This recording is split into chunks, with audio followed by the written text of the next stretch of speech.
Howdy friends, welcome back to the House of Tone. My name is Wes Lee. I'm a professional band instrument repair technician. I started a YouTube channel to show what my life is like in the trades. I appreciate you stopping by my shop today. Okay, today we're going to talk about springs and things. So here we have a Cannonball tenor saxophone that just had a fresh overhaul done to it. And the customer played it one time and took it back saying that it didn't work. The person that worked on it said that everything was fine, and now it has appeared here. Here we have a preservation in progress. This is a Mark VI Selmer in really nice shape, and this is going to be our control. So what we've got going on is that this Cannonball has been freshly overhauled, and you can see all the pieces of blue tape, and that's where I marked all of the springs. The person that worked on this, the business that worked on this, changed all of the springs. And I'm going to get in and show you the problems because this horn does not play. I'm going to use this Selmer Mark VI as the control. This is what the springs should look like and should feel like. When you want to do better touch work and finger work, then you have to have some kind of a quantifiable measurement. When we were in repair school, they told us to shape a spring a certain way. Make it look like this and make it feel like this. And that was a great ballpark to go from. But then as you get out and you get moving down the road and you get around other players and learn what other players like their horns to feel like, then you can start making quantifiable measurements and things. And I've talked about this in some of my brass piston spring videos and the different ways that we can do that. Over here, I have sets of these dial tension gauges. You do not have to have something as fancy as this. It does not have to be in Newton meters. It could be in grams, or it could be in ounces, or however you want. But the premise of this is that when you strike, it shows you how much force it takes to close. And I love these because they have a dial indicator on them. The numbers can almost be random. However, if you'll notice, I've got them for pro flutes and oboes, which is no tension at all, varying all the way through to tuba rotors, which have probably the most tension. I have some overlapping ones. These get the calls the most of the times, right? But whenever I want to do really knocked out close-up work and have a quantifiable gauge, then I'm using these. And so that's what you got to do. Now let's go look at some problems before we even mess with this. On saxophone, there are two predominant types of spring used. In my right hand, this is a stainless. It's got the dovetail already in place back here. It's got a French curve to it. The other style that is used is an English sewing needle style. It comes to a tapered point and is a straight shaft in the back. You have to add this dovetail in the back. It does not come with one. These two springs feel incredibly different. A horn that's sprung with English needles feels different than a horn that is sprung with a stainless spring. That's just the way it is because these are two different materials. What we've got here is English sewing needle, but they cut it off with no taper. And they did that all the way down the horn. And it got worse when we turn it over. If we pull this tape off,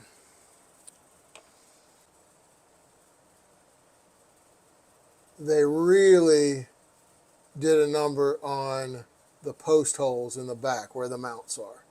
And that is very problematic. Very problematic. But we've got that all the way down the horn. So every spring that was replaced was just chopped. And the player could really feel it. If we come over and look at the Selmer, we can see how they're nice and tapered. No problems with the post hole mounts. And that's what they're supposed to look like. And even when we come down to the lower stack, everything is nice and tapered. It does everything for the feel. Now, when we insert our light, and then we're going to take our dial tension gauge and dial it back to 0. And I want to check, let's see, let me move the camera here. I want to find a fixed point with my thumb, and I'm going to rotate the gauge down into the key to close it. And I can get a quantifiable amount. And I can do it again.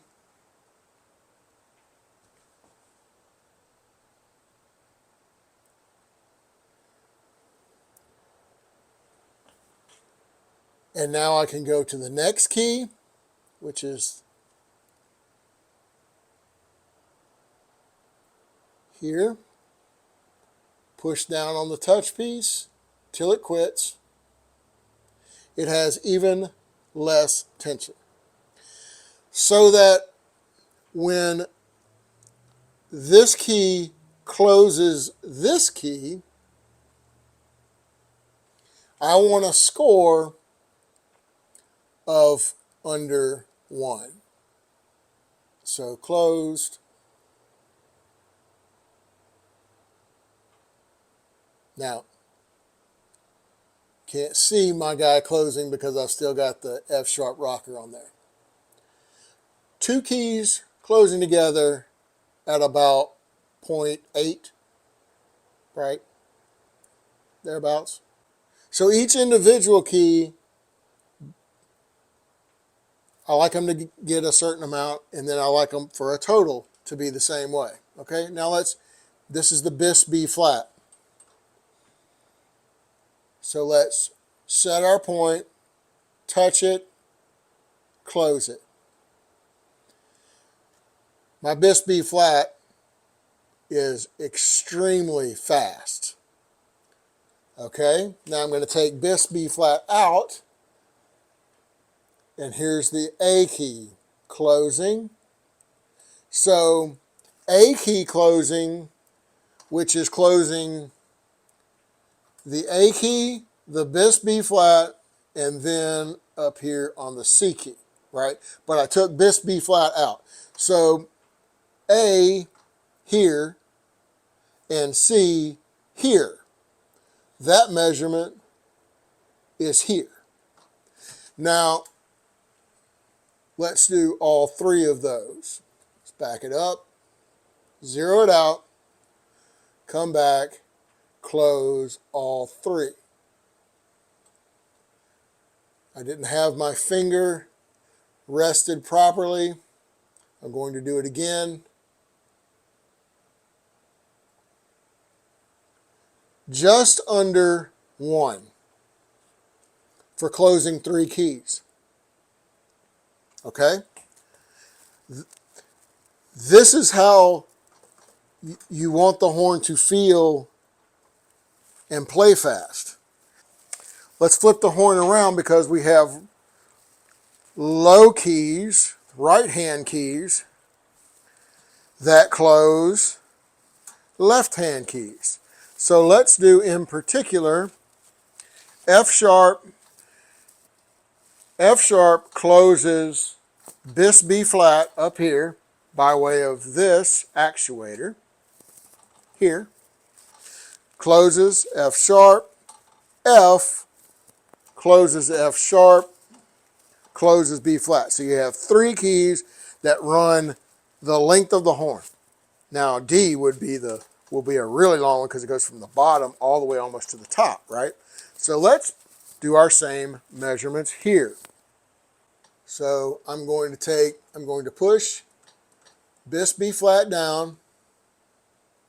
I'm going to find a spot for my thumb to rest, and I'm going to rotate down, I'm going to reset and rotate down my F sharp to make it close.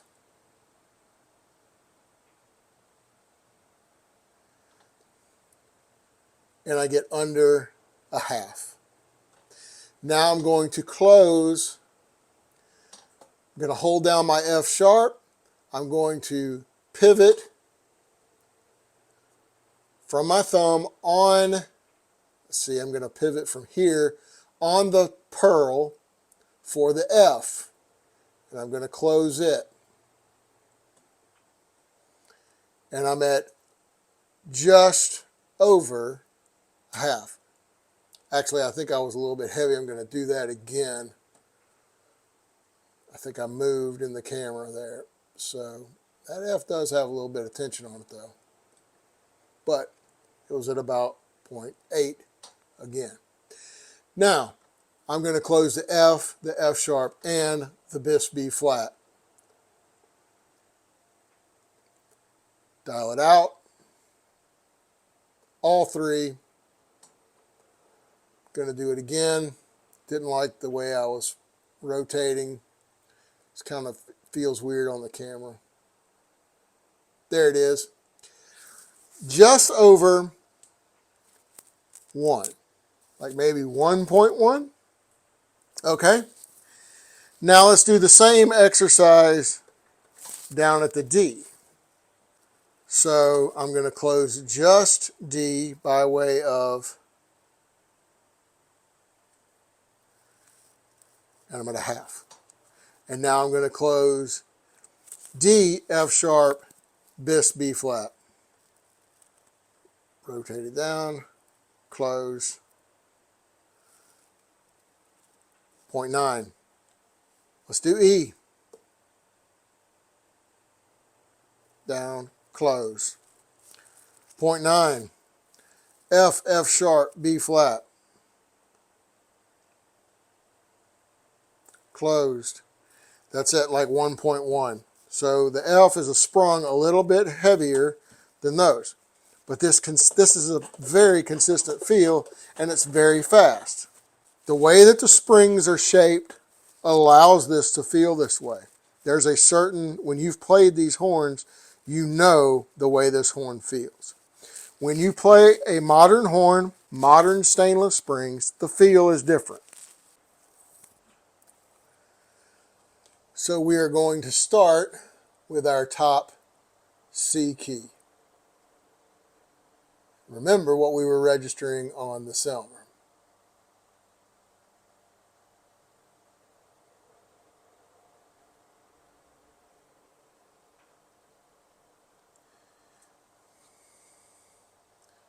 That's what it takes. 2 for just this key. To close these 2 keys, the closest keys on the horn, to get them to close, 2's not going to do it. 2 won't do it. 2.5 is, and you can see it bouncing. closer to 3. So this has, I don't know, that's a whole lot more spring tension than the Selmer. Let's measure the Bis B flat. See, it's bouncy there. You can see the pad cup jumping up and down, and we're at 1. Now, if I take Bis B flat out and just go off of the A,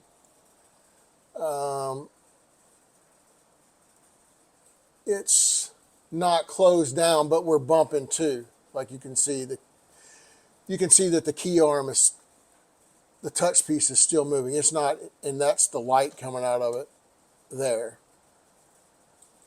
I mean, it's not there. It's just not there. We're bumping 2 for that. So then by the time you add in the A, the Bis B flat, and the C, to get them to close as a combination off of this, we're pretty hard on to 3. So if you're someone who is used to a spring tension of this amount, and you get your horn back from an overhaul and it's this amount, it feels terrible. It feels awful. Let's flip around and do a lower section keys. So here's our same example. Our Bis B flat comes in here. This is our F sharp. This is our F. Okay? So we've already determined our Bis B flat. We're going to take that out. We're going to close just the F sharp. Where the F sharp closes down, we're at 1.2. Close the F key.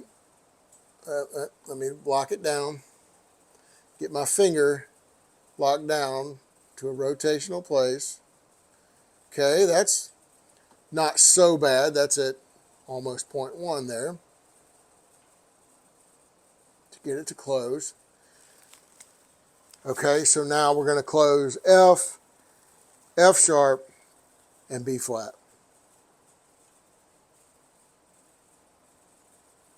We're at 1.5 and nothing has moved yet. We are at 2 and we're halfway closed. We're at 2.5. We're not closed. You can still see the light. We are at 3. We are past 3. We are into the other section of how much force it takes to close these 3 keys. Let's do the D.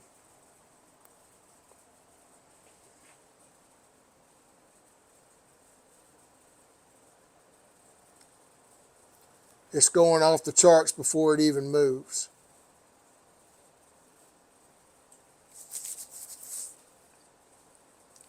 And finally, we'll do the E key. We're going to set this. We're going to rotate this down. See, look at this. The gauge is maxed out and we're not closed. It just won't close. When you use a good gauge, you can get accurate work and you can get accurate, repeatable work. One of the other complaints when our customer took their instrument back after trying to play it one time and it wouldn't play, the person that worked on it said that everything played great and that there were no leaks. And then our client came to my shop and I immediately popped all of the springs off of the horn, as you have seen me do as the normal course of my work. And now I'm going to turn the actual overhead shop light off. These are major leaks. Major. There's a leak. They didn't level the front of the tone holes here, so that's a leak. These keys do not seat. Not even a little bit. And this is just the top of the horn. Okay. So this is a problem. When spring tensions are set to where they are so hard to close the keys, that means they are hiding something. And what they are hiding is they're trying to get you to use more finger pressure than you need to, so that you are compensating for bad padding or another problem. Okay? That's just the way it is. There's no nice way to say that. I hate to be like that, but there's just no way to be polite. Now let's check the lower stack. That's the F sharp. Does not close. That's the F. Does not close. Like, not even close to closing. That's the E. Nope. Nope. Nope. And finally our D key. Nope, wrong key. Nope, wrong key. Looks like the right side of the key might close, but no. So where I'm at with this horn, with this saxophone, is I have to figure out the post damage. I have to figure out if I'm going to have to try and replace every spring on the instrument, or if I will be able to save some of them. I know the stack keys, I'm probably just going to have to figure out how to replace them. But that's where we are with this. This is just kind of the overview so that you can see what I'm seeing from a technician standpoint of when improper, we don't even know about the pads yet. We're just looking at the springs and just the overall feel. So the takeaways here are: get some gauges so that you can properly adjust and know what you're adjusting things to feel like. My rule of thumb, like I said, was for every key engaged, I want it to be at 1 or 1.1 on this gauge. And that gives me a good ballpark. Then when my customer comes, if they like a little heavier tension or if they like a little lighter tension, we can maneuver those things around. But to have something that's set up that's just so hard, you can't make music like that. When you are fighting the horn, when you are what they call white knuckling, because you're pulling everything so tight, you're not just playing with your hands. You're playing with your hands, your arms, your shoulders. It constricts your neck. It cuts off throat to change your mouth shape. You're not getting as good breath support from your diaphragm. Everything is cramped because you are fighting this horn. And you cannot make music if you're having to fight the horn. Our jobs as technicians is to recognize that, and to recognize that effort to make all of the notes the same, to make the feel the same, unless the player wants something different. And in that case, you work with the player individually and make it the way they go. But what really bothers me is that our player picked it up, left, tried to play it, went back, was told that was nothing wrong, left, took it back, no leaks, no nothing's wrong with it, and they left him with this. This is what he paid for. Our client paid for this. And that's not a good way to do business. And you won't be in business for very long when you do those kinds of things. So, I'm not trying to be ugly. I'm just showing what we're dealing with here. If you would like to learn how to properly install springs, I'm going to make a video as I work through this instrument.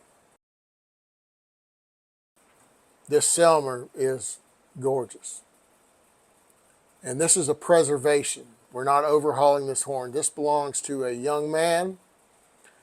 Was gifted this at a very, very reasonable price, and he doesn't have the money for a mechanical overhaul now, so we're doing a preservation job on this. Far easier repair than what this is going to be. This is a beautiful Mark VI. So that's where we are on this instrument.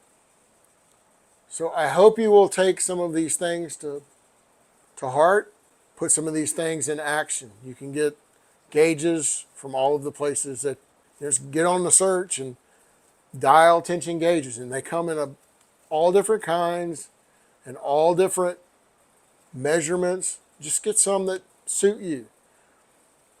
It will be fine. And advance your work. Take it up to the next level. And we'll circle back to this horn probably next week. I've got to get this one done. I've had it here a while, and I'm finally developing my plan. We're going to go from there. Friends, thank you very much for the support. This is Wesley signing out.